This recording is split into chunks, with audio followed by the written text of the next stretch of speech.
Palmer Hall, 33-degree Freemason, says man is God in the making. Hinduism teaches this, that through your various incarnations, and Buddhism teaches it, that eventually through nirvana you become one with the divine, you are divine. Another Masonic writer writes, be still and know that I am God, the final recognition of the all in all, the unity of the self with the cosmos, the cognition of the divinity of the self. So this is the opposite of what the Bible teaches in the beginning. Sin would lead to death, but the serpent said, you will surely not die, you shall be like gods. So this is serpent language, this is not God language, this is Lucifer's teaching, this is not God's teaching. The perfect man is Christ, and Christ is God. This is the birthright and destiny of every human soul. J.D. Buck, Mystic Masonry. Notice the symbolism again. You could get the hexagram out of it, and you could get that sign out of it. You can turn it around and put it in front of a car as well if you like. A triangle with a point down represents the deity and is called the deity's triangle or the master triangle. With a point up it is called the earthly triangle, pyramid triangle, or the fire triangle, and this emblem symbolizes the perfect or divine man. So when a religion uses these triangles, in Kabbalism they are saying we are divine. So the Star of David is a in-your-face God, we are divine. That's a terrible statement I'm making here tonight. That's a terrible statement. With a point upwards, the equatorial triangle stands for Shiva, the destroyer, and signifies the flame which rises upward from the funeral pyre towards heaven. The symbol is familiar to us, the Masons, in several degrees, notably the 30th degree. Notice the higher degrees get initiated into what is going on. This is Ward, Freemasonry, and the Ancient Gods. So Shiva is the god who is there represented. We'll come to that in a moment. So when you see a symbol like this, it's not as simple as it sounds. This is Kilbourne Platt, showing that Ohio, historical markers, these states are all dedicated Masonically. The double-headed eagle we've dealt with already. The 32nd degree makes the double-headed eagle its particular emblem, and of course also of the 33rd degree. In this sign we conquer is what it says over here. The Maltese cross, also the crown with the cross in it, are Masonic symbols, and you will find it is the symbol of many churches, particularly Pentecostal churches. Then you have various co-masonry degrees. For example, this is the symbol used by the Order of the Eastern Star, which is female Freemasonry, which is of course run by male Freemasonry. Freemasonry generally is a white brotherhood, but co-masonry accommodates females and black people. So to the uninitiate, it seems as if the white race is supreme. Once you get to the higher initiates, there is a different story, and Nimrod was worshipped as black or white. There is chaos created between the races, so you have the Ku Klux Klan, which is anti-black, and you have organizations which are equally anti-white. This is called dialectic thinking. Remember the Hegelian principle? You create friction between the races so that you can have synthesis in the end and bring about a new world order.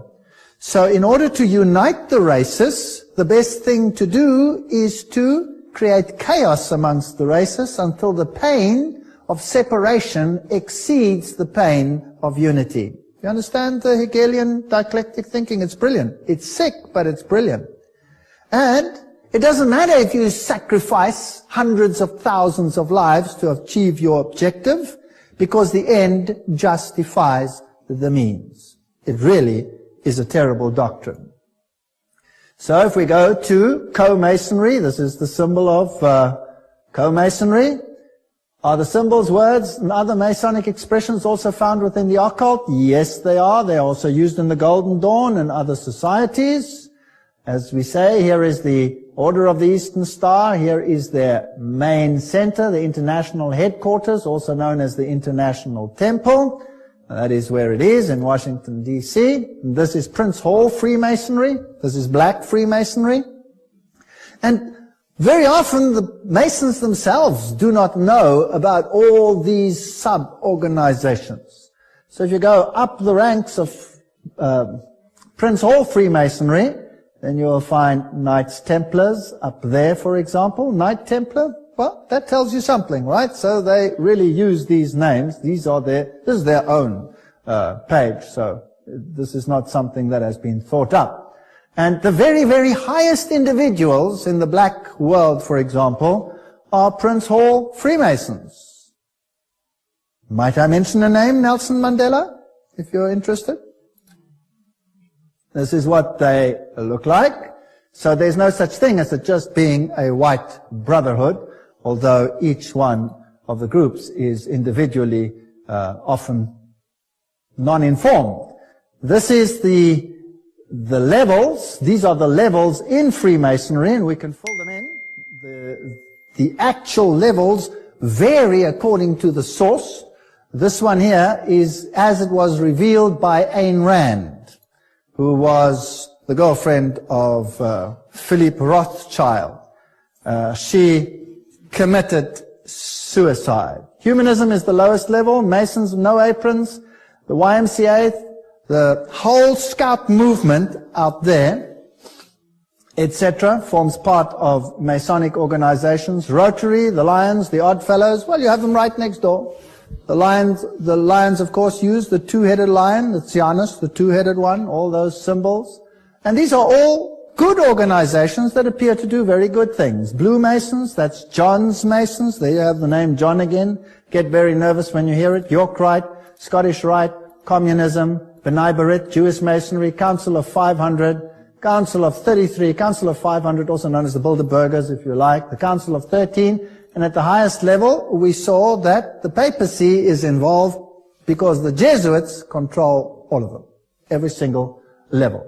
Here is the Pope in front of the Boy Scout movement, and this is the feeder organization into other organizations. And none of them know anything about it, so don't accuse them, but have a look at some of their symbolism and see if you find the Masonic symbolism there. You'll find it. Female Masons that were very prominent, of course, Helena Petrovna Blavatsky, founder of the Theosophical Society, Annie Besant, Alice A. Bailey, and Alice A. Bailey, her husband, was Foster. He was a 32-degree Freemason and part of Co-Masonry. They started a publishing company known as Lucifer Trust, which they later changed to Lucis Trust. This is Helena Petrovna Blavatsky. This one over here is Alice A. Bailey, and these are the ones who wrote down the secret of the secret doctrines. Of course, once they achieved the highest degrees, then they would have to be male. So Annie Besant is known as Brother Annie Besant, 33-degree Freemason. The same in the Egyptians. If a female pharaoh became pharaoh, then she was male.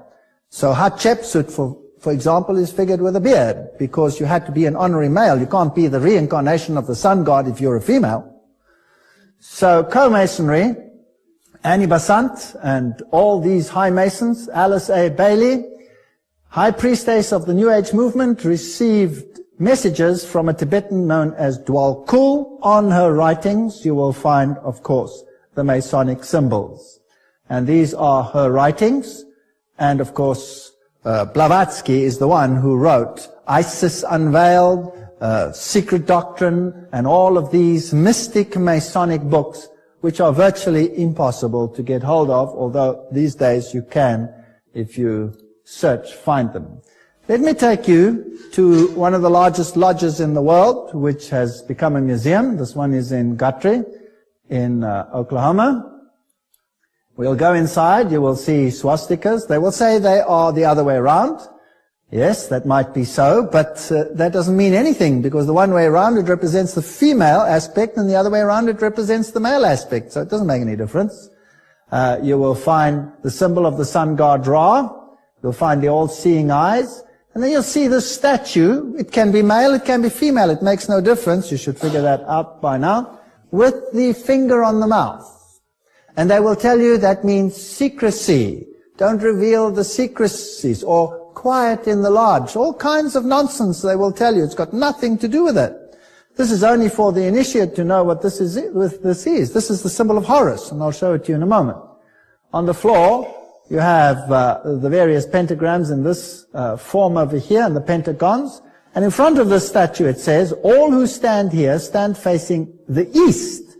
Let each review his obligation and renew them in his heart. So this worship is towards the east, which the Bible forbade. Now there's the god Horus. You will notice that he's always depicted with his finger on his mouth.